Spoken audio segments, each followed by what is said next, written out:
Hey guys, today we are going to talk about a very interesting topic, component properties in Figma. This is the first part of this video. I'm going to break down components and its properties. Then in the second video, we are going to learn how to use the properties in Figma. Before we begin, kindly like this video and subscribe to the channel for more videos like this. And if you have any question at the end of the video, please drop a comment and I will respond to your questions. So without further ado, let's get into the video. First of all, we need to understand what component properties are. Component properties are customizable attributes of a component that defines how it behaves, looks, or functions. These properties make components flexible and reusable across different designs. So this is an example of a component, and you can see that the component has different states and different types. So these are the states: the default state, the hover state, the disable state, and the focus state. Then the types is the primary, the secondary, and outline. So we'll understand this better when we go into the types of properties that a component can have. But this is not the only type of property. This is not the only type of component that you can apply properties to. You can basically apply properties to any component in Figma. But I'm just using this button as a case study for this video. So there are five properties that you need to know: the text properties, the Boolean properties, the instance swap properties, variant properties, and nested instances. So note that this button is an instance of this button of this button component. So, and I hope you know that components have mother components and child components, which we call instances. So this is a child component, and that's why I'm calling it an instance of this. This is the mother. This is like the master component. And when you look at it on the layer panel, you see that the icon of the button is different from the icon of the instance. Look at the icon of this button on the layer panel. It has this kind of diamond, but look at the instance of that button.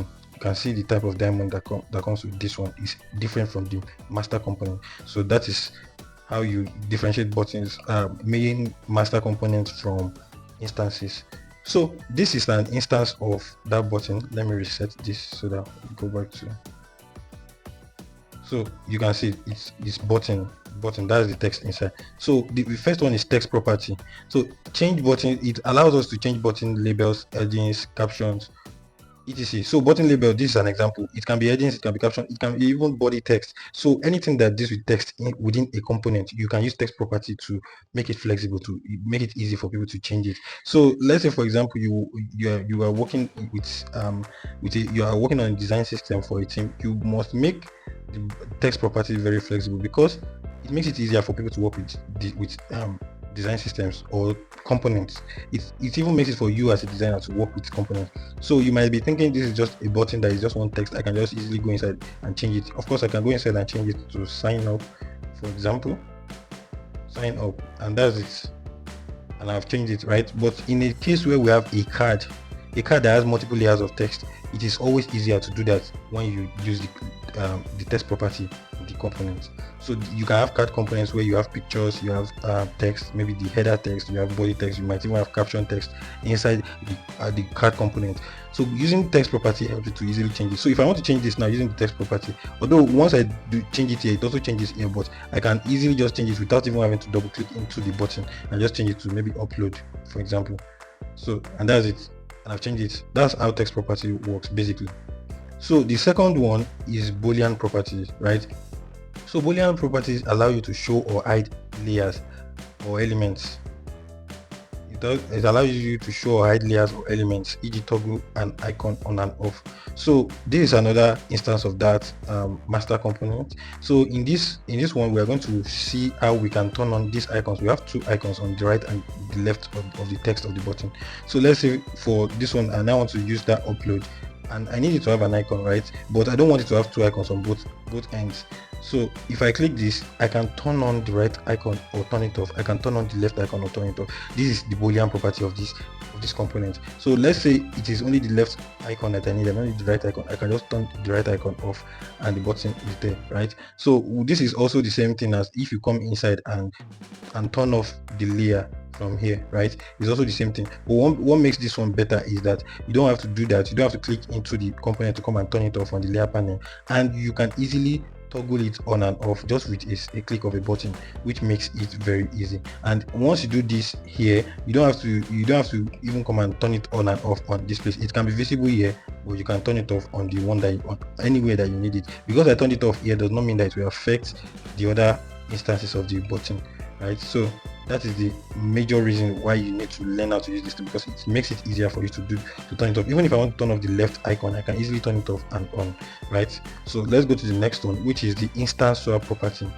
So far we have been able to learn the text property which we are going to use to change the text of this to upload. Now we are going to turn off the right icon, right? Since we've already gotten it from the previous component property. So here is instance swap property. So it helps to replace nested components to swap icons majorly. So this is an icon. I can decide to swap the icon. So maybe upload. This is like a water icon, and if I don't want to use water because this is upload, I want to indicate upload, something that talks about upload. I want to use an icon that represents upload. I cannot use water for an upload button, so I need to use an upload icon. So because I already have upload icons inside the icon library, I can just easily come to the instance swap property, because this is an instance swap property that has been created on this button. So if I click on this instance swap property, I can just search for upload, and I can see these are the various type of upload buttons that I have in my icon library, in the icon library I'm using, right? And once I click it, it changes to upload. I don't even need to go and be looking, like checking the icon library itself and looking for the icon, then bringing it and copying to replace this. I just basically switch it from here. I can switch it to any icon I like, any icon whatsoever. I can switch it, and that is the beauty of instance swap properties, and that's the beauty of components generally. So the next one is variant property, right? So remember in the beginning I told you that this button has so many variants that define the states and also the type of the button. So these are the variants. All of these, each button that you see inside this component, they are variants of the mother or the first button. So now when it comes to variants, why we created so many variants is because we want to be able to show different things. So let's say this is the button now. This is like a primary action. This is the primary button, and you can see the type of the button, because this is a type of variant. This is a variant. I just called it type. This is the type of the button, and the type of the button is primary. If I want to switch to secondary, I can easily switch. As you can see, the secondary on the mother component. I can also switch to outline if I just want it to be outline. Maybe it's not. Maybe I don't need to have like the. I don't need to have a field, but I also want it to have an outline. I can switch it to this, and I can also switch it to secondary if I want. And if I want to go back to primary, I can still switch. And while I'm switching to primary, I can also switch the state of the button. I can switch to hover state. While it's primary, I can switch to secondary and let it show the hover state of the secondary button. I can also switch to outline and show the hover state of the outline button, and I can switch to disabled, right? This is the disabled version of the primary button, of the outline button. Then I can switch to primary if I want. So the variance just allows you to switch to different versions of the button. Basically, variance allows you to create multiple versions of a single button. You can see switch between different styles of states, e.g. primary versus secondary button. So it allows you to create multiple versions of a button, and you can easily switch them. So that is it for variant properties. Then the last one is the nested property, and in this case I'm not using the button, although we can still use the button, right? So let me bring the button so that we can also use it as an example here. So the first thing you need to understand about nested property is just like a group of or nested instances. Is useful when you have multiple components or multiple instances of components together inside another component. So this is an instance of one component placed inside another component. So this is a component. As you can see, the name of the component is input, right? But inside this input we have other components. So if I open the layer panel, you can see this is a component. Label is a component, because you can see there is an instance of a component of label. Then we have field, which is this is field. This is the field of the component, right? The field is like the text field. So, and this is like an input field generally, and because it's an input field, I can do so many things, right? And why I even use this as the nested instance is that label, if I click on label, look at it, these are the properties of label as a component, right? As an instance of a component rather. These are the properties. I can make it required if I want to make it required or not. If I turn it on, it will be required. If I turn on the tooltip, it just show this icon here, and I can turn it off, right? Then look at field. Field 2 also has its own properties. Field has default, it has over, it has different states. It has different status rather, and it also has different states, either field or not field, right? And it has its placeholder. The placeholder can be maybe first name if I want to change it, right? But you can see that I'm clicking inside the component to do this, right?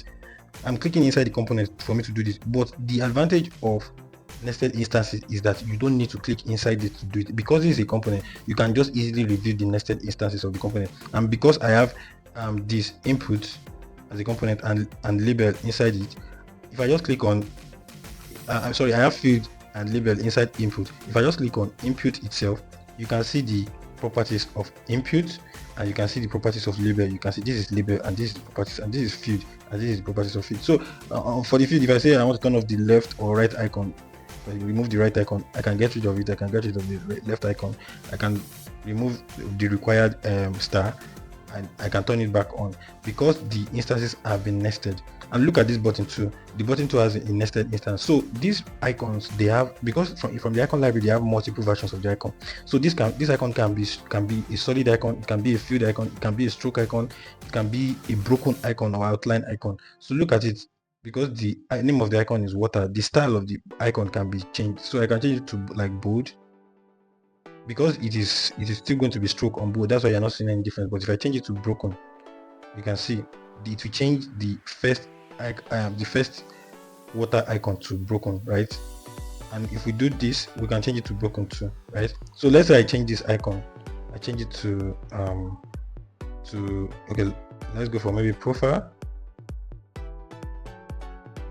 or user. I think the icon library doesn't have that name as profile, so it's user. So let's say I use user. You can see the user icon is broken, but if I switch it to bold, what happens? It gives me the bold feeling, right? And that is because I have the nested instances. Although you don't really always have to have the nested instances if you don't want to, but there's sometimes that you might need the other versions of an icon, and it is not every icon library that has multiple versions. So you should know your icon library very well for you to be able to use this kind of nested instance within a button, right? So basically those are the 5 properties of a component that you can work with. And in the next video, I want to make a video on how to create this kind of button components, or how to create components basically, and create and apply all of these properties to a component. So if you would like to get notified about that video, kindly subscribe to the channel. And if you want me to actually create the video, please just drop a comment. Drop any comments. You can be an emoji. Just drop a comment. Let me know that you want me to create the video. So then you can turn on the notification bell so that you get notified also when I drop the video. So that will be it for this video. I'm going to see you in the very next